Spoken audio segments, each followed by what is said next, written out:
তাদের চিকিৎসাটা মোটামুটি হলেও অন্যান্য যে সহায়তা, আর্থিক সহায়তা তারা পাননি, এবং চিকিৎসার বাইরেও তাদের যে সহায়তার দরকার সেটা আমরাও বুঝি।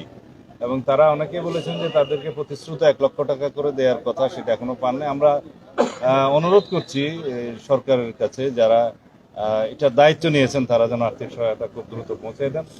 আমরা গত রাত্রেই আমাদের নেতা, আমাদের দলের মাননীয় ভারপ্রাপ্ত চেয়ারপারসন জনাব তারেক রহমান আমাদেরকে নির্দেশ দিয়েছেন, এবং এই রোগীদের জন্য উনি তাৎক্ষণিকভাবে আমাদের কাছে 5,00,000 টাকা প্রেরণ করেছেন। আমরা সেটা আজকে এখনই আমাদের ডাক্তার রফিক সাহেব আছেন এখানে, স্বাস্থ্য উপদেষ্টা, স্বাস্থ্য সম্পাদক দলের, ওনার হাতে দিয়ে যাচ্ছি। উনি প্রত্যেকের কাছে যার যতটুকু প্রয়োজন উনি একটা বিতরণ করে যাবেন এখনই।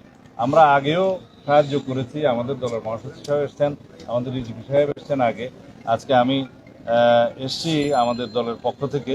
আমরা এই সাহায্য এবং দেখাশোনা আমরা কন্টিনিউ করব। তবে যাদের অবস্থা আমরা দেখলাম যে দেশে সুচিকিৎসা সম্ভব নয়, সেগুলো আমরা চিহ্নিত করে অতি শীঘ্র সরকারের কাছে আহ্বান জানাই তাদেরকে যেন বিদেশে প্রেরণ করা হয়। বিশেষ করে যারা চোখের আঘাত নিয়ে আছে, যারা এখানে দৃষ্টিশক্তি হারিয়ে ফেলেছেন এবং এমন কিছু ইনজুরি আছে শরীরে যে এখানে সুস্থ চিকিৎসা বাংলাদেশে হয়তো এত উন্নত চিকিৎসা সম্ভব নয়, তাদের প্রত্যেককে বিদেশে প্রেরণ করার জন্য আমরা আহ্বান জানাচ্ছি। এবং এইটাও আমরা প্রতিশ্রুতি দিচ্ছি, যদি ইনশাআল্লাহ আমরা দেশ পরিচালনার দায়িত্ব পাই, তখন অবশ্যই সকল আহত এবং সকল শহীদদের পরিবারের সাথে আমরা বসে তাদের প্রত্যেকের জন্য যার যেভাবে পুনর্বাসন করা দরকার, চিকিৎসা করা দরকার, সেই ব্যবস্থা আমরা নেব। ধন্যবাদ। এই যে যারা এই কর্মকাণ্ডের জন্য আজকে এই অবস্থায় আছে, সেই আসামিগুলো এখনো ভারতের মধ্যে একটি পার্শ্ববর্তী দেশে ঘুরে বেড়াচ্ছে, কোন বদলাতে তারা ঘুরে বেড়ায় এবং তারা মানবতা বিরোধী অপরাধের জন্য আসামি।